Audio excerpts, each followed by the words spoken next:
क्या कहना चाहेंगे ब्रह्मास्त्र के बारे में? ब्रह्मास्त्र का सर क्वेश्चंस उनका ऐसा था कि क्वेश्चंस उठ के भी आया हुआ था ब्रह्मास्त्र से, लाइक विद ऑप्शंस क्वेश्चंस आए हुए थे कुछ कुछ। First of all, very very congratulations on your wonderful achievement. Okay, so thank you पहले तो सर। आप मुझे अपना नाम, अपनी रैंक बताइए, और आप कहाँ से हैं ये भी बताइए। So my name is Sheetal. I belong to Birhikala town in Haryana, and my AIR is 715. That's very nice, that's wonderful. अच्छा, मुझे ये बताइए कि लाइक कौन सा प्लान था आपके पास, कौन से प्लान के सब्सक्राइबर थे आप? सर मैं रूबी बैच ऑफलाइन जो रहता है एनएनएल में उससे सब्सक्राइब थी। Okay, that's very nice. अच्छा शीतल, मुझे एक बात बताइए कि जो रूबी बैच था, और रूबी बैच आई थिंक जहां तक मुझे याद है नवंबर में स्टार्ट हुआ था, नवंबर राइट? में। Yes and sir. लाइक अप्रैल के अंदर एग्जाम था, राइट? हाँ तो ये जो टाइम पीरियड है, इज दिस सफिशिएंट फॉर मतलब लाइक एनी इंडिविजुअल्स प्रिपरेशन, और लाइक कितना और हम बेहतर कर सकते हैं इसके अंदर, और 4 महीने क्या सफिशिएंट है हमारे लिए? सर, लाइक अगर हम प्रॉपरली प्लानिंग करके एक स्ट्रेटेजी मेंटेन करके चलते हैं तो आई फील कि 4 मंथ्स एनएफ है। क्योंकि जहाँ पे स्टार्टिंग में हम नोट्स प्रिपेयर करते हैं, मेरे को लगता है कि 50% काम तो हमारा वहीं पे हो जाता है अगर नोट्स बहुत राइट, अच्छे हो रहे हैं तो। Right, right, right. तो आई फील कि नोट्स एक बार कंप्लीट होने के बाद में जितना भी टाइम है वो आपके लिए मोर देन सफिशिएंट है अगर आप बार बार रिवाइज कर रहे हैं तो। Okay, that's very nice. अच्छा, मुझे ये बताइए, जो आपने सी सेट दिया है, एनएन सेट दिया है, और सबसे स्पेशल चीज ये कि आपने सारा सीबीटी में दिया है, राइट? जी सर, तो जी सर। सीबीटी, लाइब्रेरी, सी सेट, एनएन सेट, क्या एक्सपीरियंस रहा आपका इसमें? ऐसा पहले तो मेरे को लगता था कि स्टार्टिंग में जैसे कंटेंट इतना नहीं था हमारे पास तो कि बहुत डिफिकल्ट है, इतना टफ थोड़े ही होता है। फिर जैसे जैसे हमें कंटेंट मिलता गया फिर उसके हिसाब से जैसे जैसे हमने अपना बाकी सब बुक से किया, क्वेश्चंस किया हमने, प्रैक्टिस स्ट्राइक से भी। फिर हमें लगता था कि नहीं, लेवल तो वही है, पहले अच्छा नहीं कंटेंट था तो हमें हार्ड लगता था बट अभी वही लेवल लगता है कि हाँ वही है। फिर जैसे सीबीटी में देते थे तो रिव्यूड वाला था कि हाँ रिव्यू में अगर क्वेश्चन डालेंगे तो वो काउंट नहीं होता है, तो वो राइट, भी राइट, काफी राइट, का हुआ इश्यू। बट हमें नहीं हुआ क्योंकि सीबीटी में हम जब अटेम्प्ट करते थे तो वो हमें दिखता था कि हाँ ये नहीं होगा काउंट। राइट, राइट, और राइट। एक वो एनवायरनमेंट मिलना तो बहुत बेनिफिशियल था हम लोगों के लिए। ओके, दैट्स वेरी नाइस बच्चे। अच्छा, मुझे ये बताओ कि जो लाइक आपकी स्ट्राइक टेस्ट सीरीज थी, what about the strike test series? Strike test series was like up to date, उसमें ऐसा नहीं था कि हाँ प्रीवियस का नॉलेज है या फिर कुछ भी, अगर जैसे कम्युनिटी के अपडेट्स होते हैं तो वो भी कि अभी रिसेंट में जो चल रहा है वो वाला ही था, ऐसा नहीं था कि प्रीवियस का था। और अगर रैशनल पे आते तो रैशनल वर लाइक कि they are not giving you that specific point but they are giving you कि you're like revising the whole topic in a moment। Right, right, distractors also हाँ वहां पर एक्सप्लेन्ड है ना? हाँ कि वहां राइट, पे आपको ये नहीं फील होगा कि अच्छा अगर ये वाला ऑप्शन नहीं है तो क्यों नहीं है, you know that. Right, right, right, right. अच्छा, मुझे एक बात बताइए कि देखो, प्रीलिम्स आपने दिया, जी मेंस सर। आपने दिया, एंड आई कैन प्राउडली से कि दोनों मेरे सामने दिए हैं, राइट? जी तो सर, जी सर। मुझे पता है बहुत स्ट्रेस आप लोग को होता था यहाँ पे बैठ के जब आप लोग पढ़ाई हम्म। करते थे। आपने इंटरनली उस स्ट्रेस को कैसे मैनेज किया? तो इंटरनली जैसे दीपक मारवा सर एक चीज बोलते थे कि अगर तुम पढ़ रहे हो फोकस के साथ में तो 2 घंटे भी तुम्हारे 20 घंटे के बराबर है। राइट, तो हमारा मेरा हुआ पर्सनली, मतलब मेरे को कभी कभी लगता था कि नहीं हो रहा है, नहीं हो रहा है, तो आई यूज टू टेक ब्रेक। ऐसा नहीं था कि मैं पूरा दिन ही पूरा पढ़ रही हूँ करके। मेरे को था अभी फोकस आ रहा है तो अभी मैं बहुत अच्छे से पढ़ूंगी, अगर फोकस नहीं आ रहा तो इंस्टेड मैं पढ़ने के वो टाइम में यूटिलाइज करती थी कि अभी नींद ले लेती हूँ, बाद में जब नींद नहीं आएगी तो तब मैं पढ़ लूंगी। Right, right, right, of course, मतलब पढ़ना तब चाहिए जब आपको नींद नहीं आ रही है। हाँ नींद जब आ रही फोकस है, मेंटेन हो सके of at least. Course that's very good thing actually. अच्छा, मुझे ये बताइए, मेंस और प्रीलिम्स के बीच में वो बहुत ज्यादा ना नर्वस, एंजाइटी वाला पीरियड होता है। एंड जी सर। जब आप लोग को देखता था यहाँ पे कि जब वो प्रीलिम्स से मेंस, प्रीलिम्स का रिजल्ट आने वाला है, 4 दिन है, ना तो उसमें पढ़ाई में मन लग रहा है, ना उसमें कुछ हाँ समझ में आ रहा है। और जैसे ही रिजल्ट आया उसके 10-12 दिन तक तो यू गाइस मतलब लाइक किताबों से चिपक गए। बट उस टाइम पे जो एग्जाम से एक हफ्ते पहले जो एंजाइटी होती है कि यार मेंस में क्या होगा, now this is the final show down and hmm. Countdown begins, क्या होगा, तो वो स्ट्रेस कैसे मैनेज हुआ? सर मेरा जैसे स्टार्टिंग में आपने बोला कि रिजल्ट नहीं आया था, तब तक तो हमें यही था पता नहीं क्या होगा कैसा होगा, तो हम नोट्स लेके बैठते थे बट नहीं हो पाता था हमसे। तो आई स्टार्टेड कि उस मोमेंट पे अगर नोट्स नहीं हो रहे हैं तो हम क्वेश्चंस लगाते हैं, क्योंकि क्वेश्चंस होंगे उसमें, तुम्हें एक क्वेश्चन भी अगर हो रहा है तो भी कि ठीक है क्या पता यही क्वेश्चन आ जाए। तो मेरा ऐसा था कि ओमेगा जैसे बुक थी वो मैंने पहले कर रखी थी, स्ट्राइक थी, स्ट्राइक मैंने पहले सोल्व कर रखी थी। तो मैं उसी के क्वेश्चंस वापस से लगाना मैंने स्टार्ट कर दिया कि एटलीस्ट जब तक रिजल्ट आता है तब तक मैं ये वाली बुक्स कंप्लीट कर लेती हूँ, ताकि बाद में मेरे पास सिर्फ नोट्स रहे रिवीजन के लिए। फिर राइट उसके बाद में मैंने जैसे नोट्स स्टार्ट किए, जैसे ही रिजल्ट आया, रिजल्ट के बाद मेरे को था कि मेरे को नोट्स 2 बार रिवाइज करने हैं।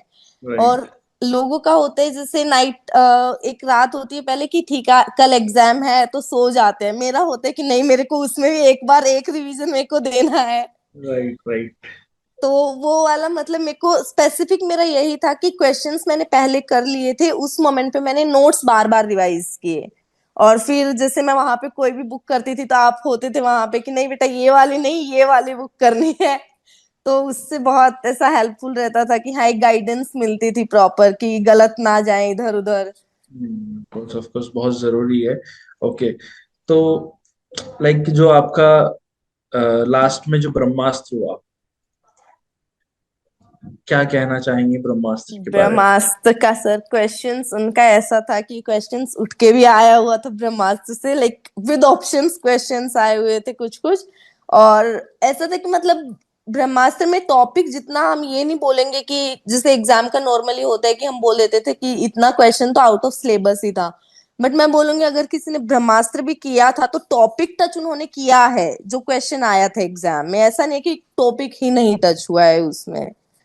तो वो यस। बहुत हेल्पफुल था। और साथ में कि ये हो गया कि वो वाला जैसे जैसे एग्जाम आते हैं पास में तो हमें थोड़ा वो नर्वसनेस रहती है, तो वो भी एक प्रैक्टिस हो गया था कि नर्वसनेस में कैसे टेस्ट देना है।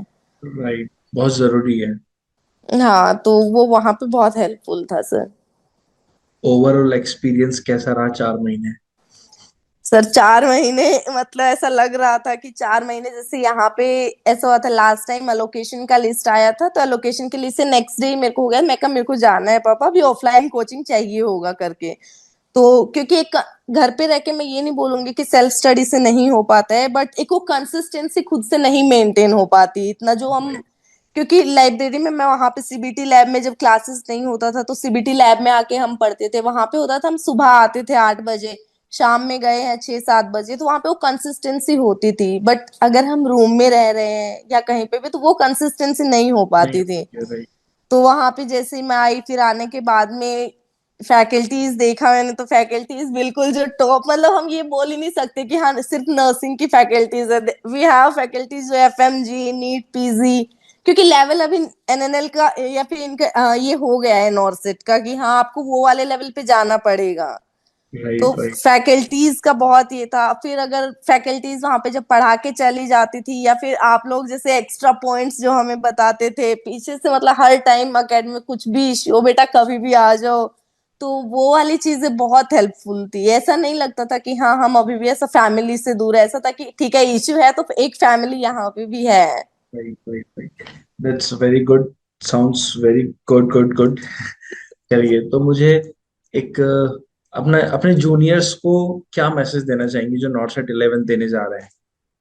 क्या सर बताना, सब क्या क्या मोटिवेशन गाइडेंस क्या देना चाहेंगे सबसे पहला तो कि प्रीवियस की कट ऑफ देख के मत पढ़ो। आप?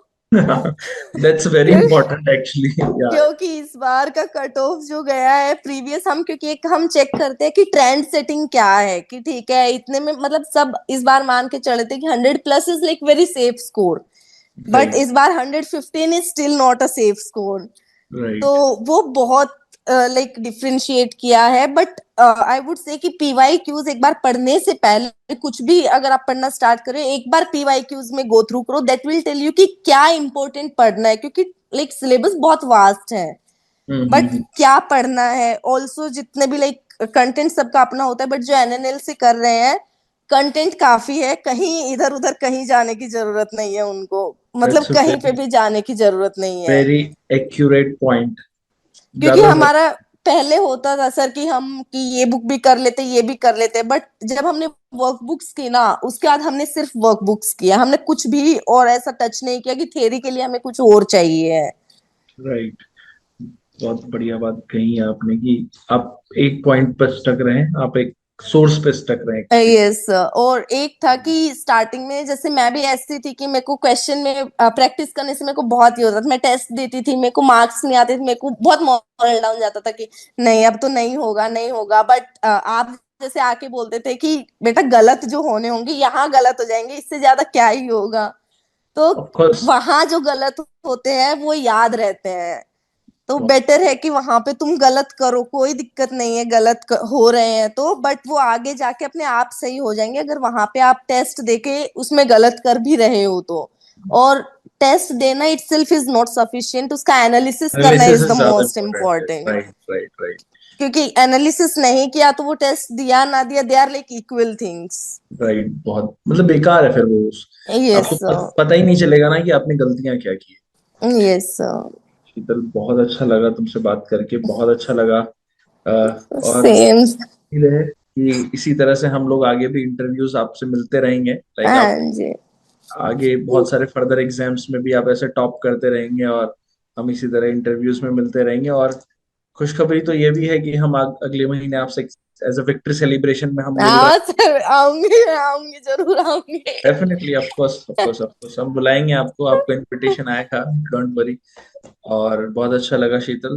Thank you so much, and once again congratulations for. Thank you sir, and thank to all of you, like अगर आप नहीं होते तो मतलब हम तो ये वाला सोचना कि हाँ ठीक है इतना मार्क्स लाना है, रैंक लानी है इस। नहीं मतलब इट्स लाइक ना कि आपने जितनी मेहनत की है ना, तो डेफिनेटली यार वो मेहनत तो निकल के आएगी ना। मतलब आपको एक गाइडेंस मिल सकती है, that's really important thing, but उस गाइडेंस पे चलना और कितना चलना, ये तो आपकी मेहनत थी। सिर्फ आपने जो दिन भर रात भर सिटिंग कैपेसिटी बढ़ाकर प्रैक्टिस कर करके जो इतना लाइक अपने आप को इतना वो पुश किया है, तो that's also important, equally important, even yes. Even much more than important. क्योंकि स्पार्क तो तुम्हारे अंदर था, हमने तो सिर्फ उसको एक लाइक धक्का देने का काम किया है। अंदर से मोटिवेशन तो तुम्हारे अंदर ही था। चलिए खैर, फाइनली अंत भला तो सब भला। बस। That's it. चलिए, thank you sir. Thank you ma'am, thank you.